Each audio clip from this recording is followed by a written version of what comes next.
lemon crumble cookies that I made during the last video were pretty sweet. But during that same video, I told y'all that I was going to put out something with a lot of heat. I'm here to deliver.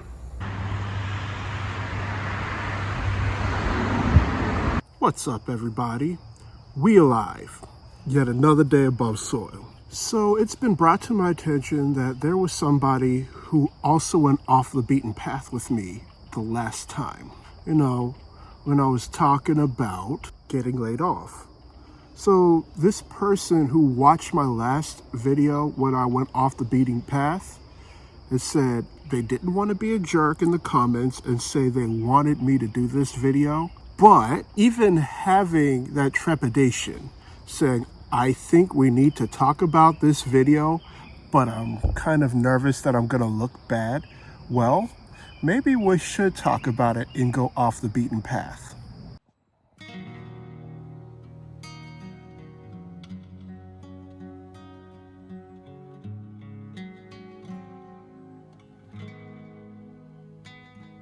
Just so that y'all know, I'm going to be talking about some sensitive material within this video. We're going to be talking about prejudice, racism, slavery, little hints of microaggressions. And if you're not in the headspace to hear any of the things that I'm going to be talking about today, feel free to refer to some of my other videos.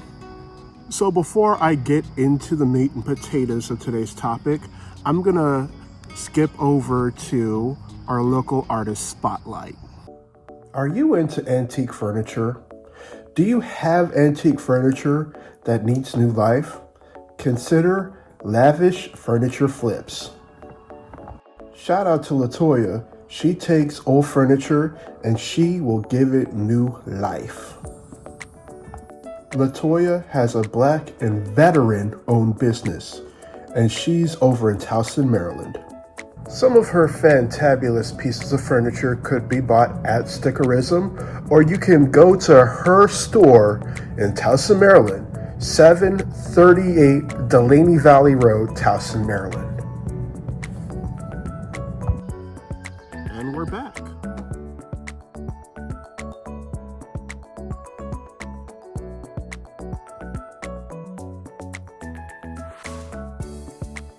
So I guess I'm gonna start with a few scenarios for y'all.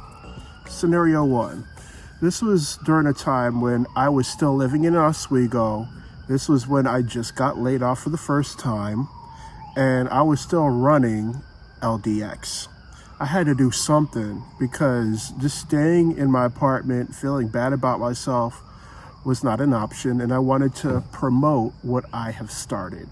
So I was determined to go somewhere outside of Oswego County, outside of Onondaga County, to sell some of the things that I have made. So I decided to go to an arts market, arts and crafts market in a predominantly Black neighborhood in Rochester, New York. But here's the thing, from Oswego to Rochester is a little over an hour and a half away. And when I was looking at the hotels, they were outrageously priced, or the ones that I could afford, they were not in the best condition. I was not about to shell out a lot of money because I didn't know how much money I was gonna make at this art show. So what was my next option? Not only were there a plethora of options on Airbnb, but they were significantly cheaper and a lot nicer. They may have been in a stranger's house, but at the same time, I was rolling dice going to this art show in the first place. So I might as well roll the dice again and try Airbnb for the first time. So once again, being laid off and making money off of unemployment was not enough money for me to find a nice hotel, a comparable hotel for a fair price. I was not going to pay $150 for one night if I wasn't going to make that money back, if you feel me. So I went on Airbnb. So I looked up the places that were close to where I was going to go at the show and where it was going to be, and a lot of things popped up. So I looked at the ratings, I looked at the pictures, I looked at a lot of stuff. So just to give y'all a little bit and piece of information about Airbnb, you can create a profile. You can tell people where you live, where you actually came from, and a lot of stuff. And you, of course, put a picture of what you look like. So I was honest and I put a picture of me, what you see on your screen right now. So I requested to stay at a person's place, and usually they would give you 24 hours. Like if you reach out to somebody on Airbnb to say, hey, I would like to stay at your place, and you give the details, they have 24 hours to get back to you, or Airbnb be like, yeah, bro, they didn't get back to you. Try someplace else. So I requested a place to stay. Mind you, this was a white man and my profile picture. So I shoot over the details, and 24 hours had passed, and they said, sorry, but he didn't get back to you, choose something else. So a little part of me got curious. So I had a white friend who had an Airbnb profile, and I told this white friend to book a night, to book a night at this person's place in Rochester. Within 5 hours, bam, they got a response. So here's a little something for y'all to think about, something that's gonna cook your noodle. So what if my profile had a blonde-haired, blue-eyed white man instead of a bald-headed black man? Would I have gotten a response or saying, yes, you can stay at my place? Just thinking about it. Scenario 2. I was in Oneonta one day, it was during the summer, and I wanted to get me some breakfast. So I walk up to the entrance, and before I open the door to the entrance, I heard, so the person who was literally next to me, and I was about to go into Dunkin' Donuts. Mind you, I had a car when I was in Oneonta and was in good condition. So I walked into Dunkin' Donuts, and before I walked in there, they locked the door. They locked the door on me. There was a car, and they locked the door before I went into Dunkin'. I was not about to steal their car. And why do you think that I was gonna steal the car? Something similar happened in my first apartment in Oswego. So I left early in the morning and I went somewhere in Syracuse. It was probably Destiny, USA. Hope people are doing well over there, by the way. So I went to Destiny, USA. I went to somebody's place in Syracuse, and then I went home. So as soon as I got home, I leave my car, and before I went into my apartment, I saw that this other car, my next door neighbor, by the way, his car was unlocked the whole time I was gone. As soon as I come back to my apartment, could somebody please verify if this is a microaggression or not? So these may or may not be different examples of microaggressions, and I'll go over what those are in a later time when we go off of the beaten path again. But these are very subtle means of racism.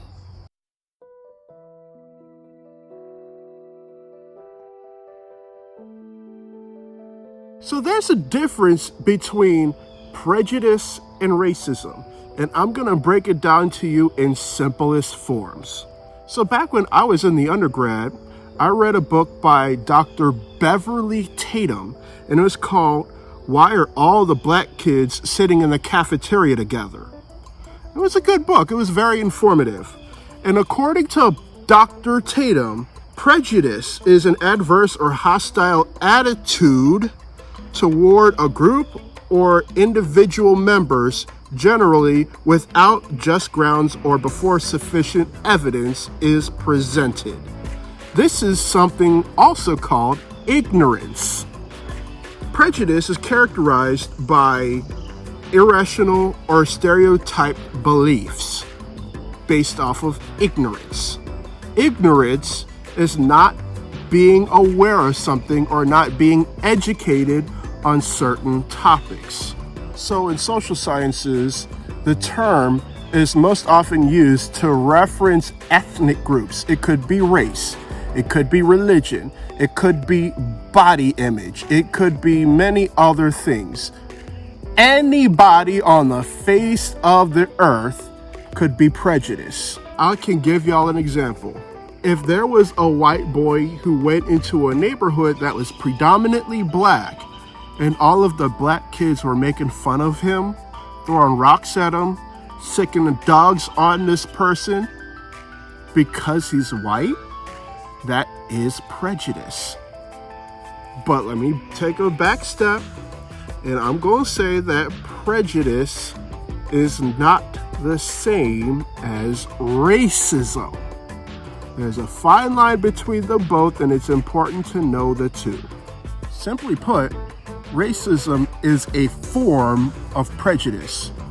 Racism is prejudice plus power. Racism is prejudice plus power. So for hundreds and hundreds of years, white people have been in the seats of power. White people have been president. White people have been supervisors within the place of employment. They've been mayors, they've been governors, they've been senators, they've been congressmen. White people have mostly, for the majority of the time, have been authority figures within the United States of America. The reason why black people cannot be racist is because for the majority of the time, they have not been in positions of power or authority. Prejudice plus power is racism. Racism generally includes negative emotional relations or reactions to members of the group, acceptance of negative stereotypes, and a racial discrimination against the individuals within that certain group. Racism is taught. You can't just be born, come out of your mother, and start hating a certain group of people. Prejudice is taught. Don't get me wrong. As Americans, we have come a very long way. We have abolished slavery. We have abolished Jim Crow laws. We have elected a black president.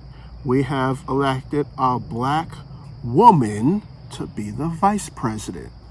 We have overcome so many odds, but we still have a very, very, very, very, very long way to go because there are still different pockets of racial incidences. Most of these incidents go unanswered or go unreported. And I'll tell you why they go unreported. Issues of racism go unreported because some people think that if you report racial incidences, meaning, let's say I'm a black man and I was a victim of racism and I report this instance of racism to an authority figure, I might think that it's going to be swept under the rug or just not being taken into consideration. I'll say, well, what's the data? What's the evidence? That's one of the reasons for why racial situations are going unreported. And in some cases, racial incidences go unreported simply because of the media. So you have people who record things on cell phones and they put it on social media, and that's how people report racial incidences. Because if they rely on mainstream media, things might not happen or things might not be solved. You look at incidences like Trayvon Martin, you look at Breonna Taylor, you look at George Floyd. So to wrap up those differences, I will say that everybody can be prejudiced. Black people, white people, Hispanic people, Asian people, Jewish people, men, women, everybody can be prejudiced. But the minority can't be racist because most of the time, minorities have never been in seats of power or authority. Racism is prejudice plus power.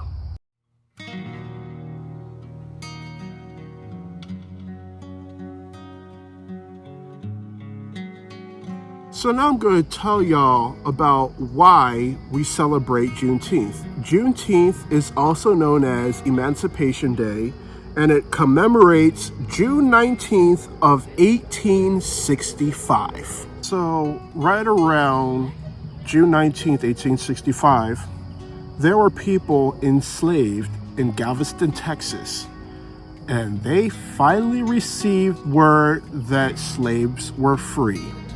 Slavery had been abolished in 1863 with the Emancipation Proclamation, but there were slaves that were still not free in Galveston, Texas.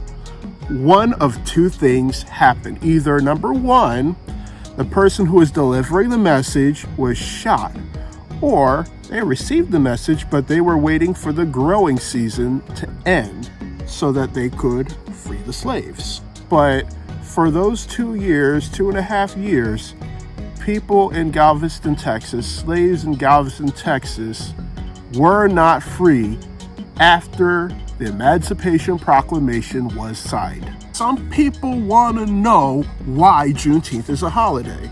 Yes, Juneteenth is a holiday because it celebrates the emancipation of slaves. So for those who don't know what happened in slavery or times of slavery, people got beat up, they got whipped, they got bloodied, dogs were sicked on them, and the dogs were biting people. People got whipped because they broke eggs. People got whipped because the horses was fed too many oats or too little oats. People got whipped because cotton was not picked the right way. People got whipped because the seeds from the cotton were not removed the right way. Basically, if there was something done in a very minute way, slaves were tortured. So there is no mystery that slavery was very, very bad. So to say that slavery had been abolished, that should be a celebration. The times of slavery was a very, very, very dark time in American history. And I really hope that y'all agree with me when I'm saying this. And to celebrate that fact, I think Juneteenth is a great way to commemorate the struggle of people who were my ancestors and many other ancestors. And it teaches people the very history of that dark time. And it's a reminder that we should not repeat what had happened back then. And then you got some people who are saying, well, we have the 4th of July. That's Independence Day. Yes, I am not going to ignore the fact that we have the 4th of July and that's Independence Day. We do have that day. However, during the time that the Declaration of Independence was signed, there was still slaves who were getting whipped. Juneteenth is not just the celebration of the abolishment of slavery. Juneteenth represents Black excellence. Juneteenth represents justice served and also the delay of justice. It represents freedom of speech. It represents how we went through the struggle, how even at 2023, Black people are still going through the struggle, today's society, as we're trying to trudge through some of the stuff so that our voices could be heard and we could be respected. So I had a friend of mine one day who asked, can white people celebrate Juneteenth? And I've got a very, very simple answer for y'all. My answer is absolutely. White people can definitely celebrate Juneteenth. And I'm going to tell y'all different ways how you could celebrate Juneteenth. And there are many ways out there, even outside of the things I'm going to talk to y'all about in a few seconds. So if you're a white person and you're asking how you could celebrate Juneteenth, I want to congratulate you and I want to thank you because you are acknowledging that racism is a problem. You are recognizing that prejudice is a problem. You're recognizing that slavery was a very, very horrible and nasty thing that happened in the United States of America.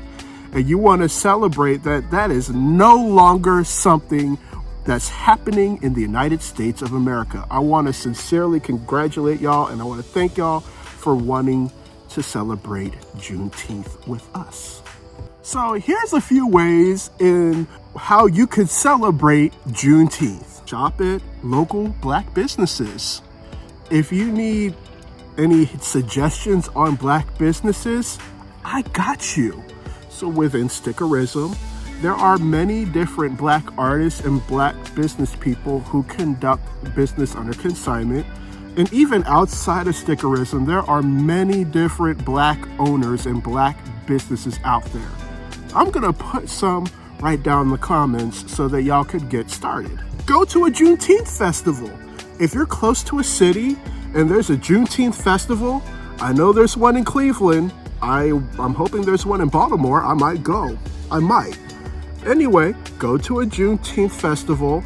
Listen to some of the Black storytellers. Listen to Black poets. Listen to Black musicians. Learn about Black culture in the United States of America. Be informed. Pick up a book. Look at movies. Look at documentaries. These are definitely great ways to celebrate Juneteenth, just to be informed. Or if you have Black friends, or if you have a Black friend, wish them a happy Juneteenth and tell them that you love them a lot and you are thankful that they are in your life. My friend, if you do that, that's going to make people within the Black community feel valued. Matter of fact, if y'all did that with me, I would feel very loved and very valued. I really do. I would, seriously. I will say that there is a difference between a barbecue and a cookout. And I'm going to explain those differences a little bit later before we go a little bit farther off the beaten path. But a lot of times, Black families and Black friends with each other, they have a cookout during Juneteenth.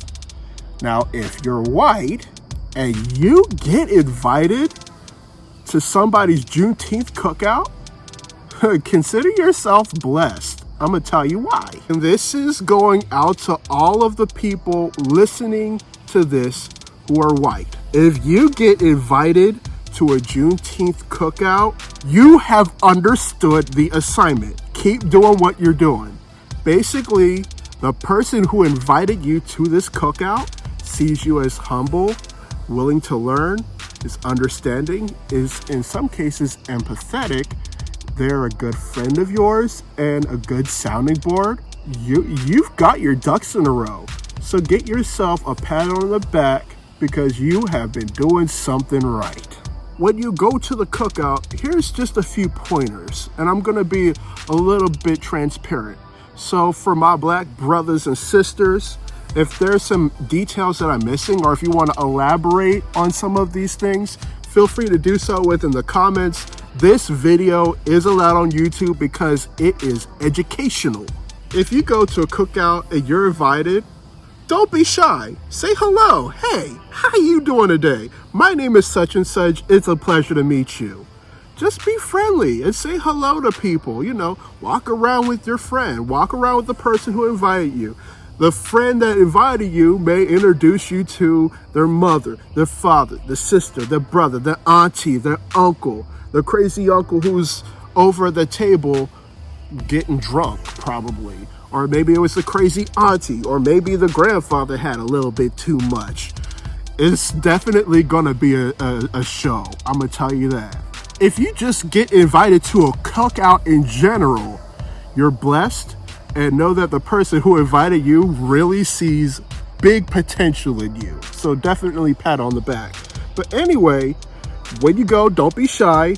Most of the time, people may be playing spades. People might be playing dominoes or bones. Only play spades with people if you absolutely know how to play it. Spades is an easy game.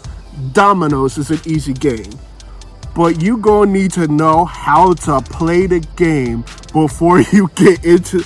Honestly, if I went to a cookout, I'm not playing spades because I know it gets uber competitive and people really get in their feelings and it gets intense when people play spades. Same thing with dominoes. Another common game that you might see at a cookout is Uno. And if there's anybody who doesn't know how to play Uno, I'm so sorry, but y'all gonna need to read up on Uno. And plus, there's probably gonna be a gabillion and five house rules, like you could stack up sevens, like a red seven on top of a blue seven on top of a yellow. But anyway, Uno's a safe game. If you know how to play Uno, go ahead and play it. So if you feel like bringing food, you may want to ask a friend, hey, could I bring this? Could I bring that? Could I bring some cookies? Most of the time, your friend is probably going to say, thank you so much, but that's not needed. Don't take offense to it. If anything, a safe thing to bring would probably be a dark liquor. Jim Beam, Jack Daniels, Hennessy. All of these things, the brown liquors, those are your safe go-tos to bring to a cookout. And if you have somebody who is Caribbean, in that case, bring some brown liquor or maybe a spiced rum. And don't be afraid to go deviate away from Captain Morgan. Ask what kind of liquor they like. And if they give you something specific, and you can find it at your local liquor store, bring that liquor to the cookout. They will say, hey man, that's what's up. You got some good taste. You can never go wrong with bringing some liquor to a Juneteenth cookout. I'm just saying. And just let the person who is in front of the grill cook the food. There's going to be some hot links. You're going to have steak, some burgers, some fried chicken, some collard greens, mac and cheese. You got the candy yams. Sometimes they got oxtail.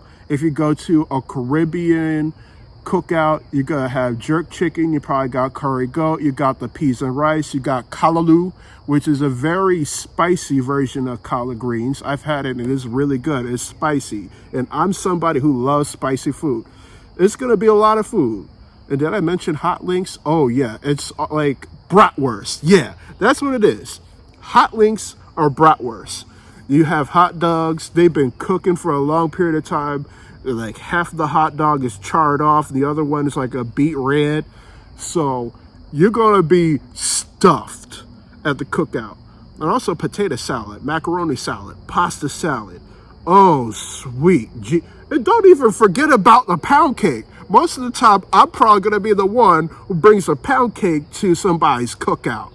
And they probably want red velvet pound cake, lemon pound cake, lemon lime pound cake, a chocolate pound cake, chocolate chip pound cake. They probably want angel food cake. They want devil food cake. They want devil eggs. They want angel eggs. They want pineapple upside down cake, pineapple downside up cake. There's going to be some food. So if you're going to come back home hungry after your Juneteenth cookout, I'm sorry, that's your fault. And like I said, there's probably a lot of other ins and outs of a Juneteenth cookout, but if there's anybody who agrees or disagrees with some of the things with what I said, go ahead and put them in the comments down below. Oh yeah. Now we're going to go into ways to fight racism as someone who is not a minority.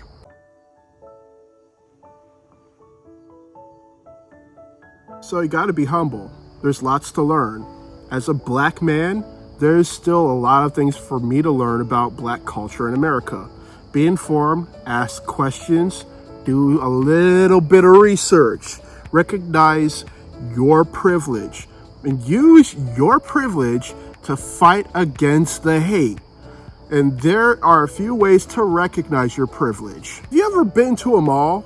And have you ever had the constant feeling that you were under surveillance and people were watching you? When you were in school, did you learn about people who looked like you most of the time? You look back in your history book, were most of the people your ancestors or people within your ancestry white? If you have a lot of people who are white, or you learn a lot about people who were white, you have privilege.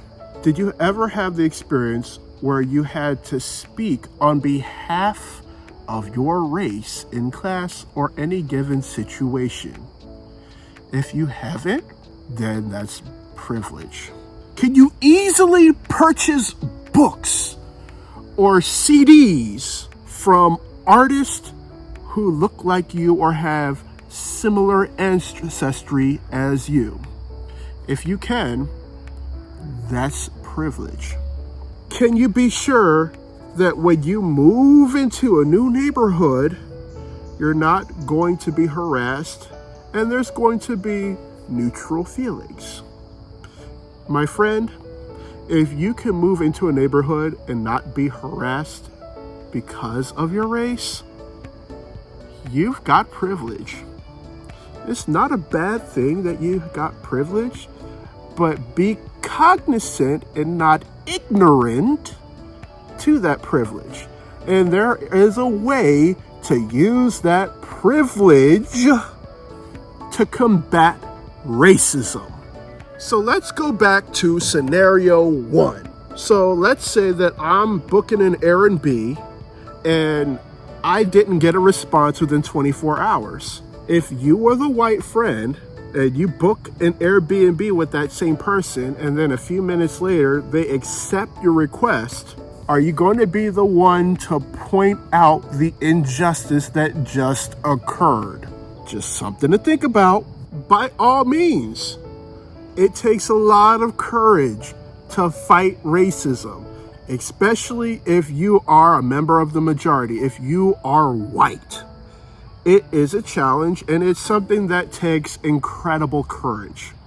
And if you are a white person and you use your privilege to combat racism, you have earned my respect. Sincerely. It is a challenge, but I will remind you that your actions and inactions have consequences. Now, there's somebody by the name of Elie Wiesel who said this, and Elie Wiesel is not black, but he definitely hits the nail on the head. According to Elie Wiesel, what hurts the victim the most is not the cruelty of the oppressor, but it's the silence of the bystander. If someone is hurting you, treating you unfairly, or you feel that you're not being cared for, wouldn't you want somebody to care for you or to stand up for you when you are facing injustice? If you got laid off and you need someone there to empathize with you, but people around you are getting weird, how would that make you feel? And then let's say that you have that one or two people who are there for you, who help you out, who are there to empathize you and to still be your friend. For those who are in your corner, how would you feel? My friend, if you are comforting somebody who is being oppressed or is going through a hard time, that in and of itself is being an ally. I'm gonna tell y'all this in another way. So let's say that your house caught fire and the fireman came and they sprinkled water on all of the houses on your block. Even though the houses are not on fire, keep in mind, your house is detached from other houses. But the firemen chose to sprinkle water on everyone's house. But your house is the one on fire. Do you think that is fair? Now, there's a lot of people out there who say that all lives matter. Okay. So here's what I got to say about that. If all lives truly matter, prove it. Prove it. If you feel that all lives matter, if someone who looks like me is going through injustice, are you going to stand up against that injustice? Or are you going to be a bystander? Understanding what I just said was very polarizing. But if you're letting the injustice happen, that's enabling more injustice to keep happening on and on. But what you can do is fight injustice, spread the news, inform yourself, do a little bit of this, be empathetic, and be proactive. And you don't have to 110% agree with somebody to be empathetic with them. You just got to see it from their perspective. Ask questions, be informed. That's all you got to do. And to be honest, it's going to take a while. It will. You can't just be woke during the middle of the night or overnight. It's a process. The first step of being woke is to realize that you're not woke. But anyway, that's all I got to say about that. I want to wish each and every one of y'all, my brothers and sisters, a happy Juneteenth. So ladies and gentlemen, before we part ways and leave, I once again have a relatively important question to ask of you.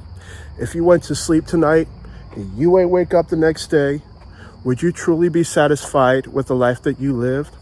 If your answer is no, then it's most definitely time to do some soul searching and think about some of the changes that you need to make with your life. I say this because there's a lot of things within our society that discriminate. Death, however, it still doesn't discriminate. I want to thank y'all for going off the beaten path with me today.